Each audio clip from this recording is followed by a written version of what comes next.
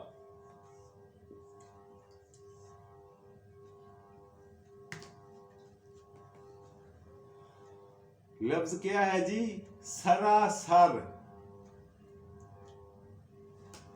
یہ بھی نہیں ہے. ایک منٹ، اس سے پہلے میں آپ کو تھوڑا سا پیچھے لے جاؤں، آپ کو سمجھنے میں اور مجھے سمجھانے میں آسانی رہے گی. یہ لفظ دیکھیں سب سے پہلے، سرسری. سرسری کا مطلب کیا ہوتا ہے؟ سر، یہ اصل لفظ جو تھا یہ دو الفاظ تھے سنسکرت کے، ایک سرا اور ایک سری. سرا اور سری یہ دو الفاظ تھے سنسکرت کے، جن کو ملا کر یہ اب یہ سرسری بنا ہوا ہے.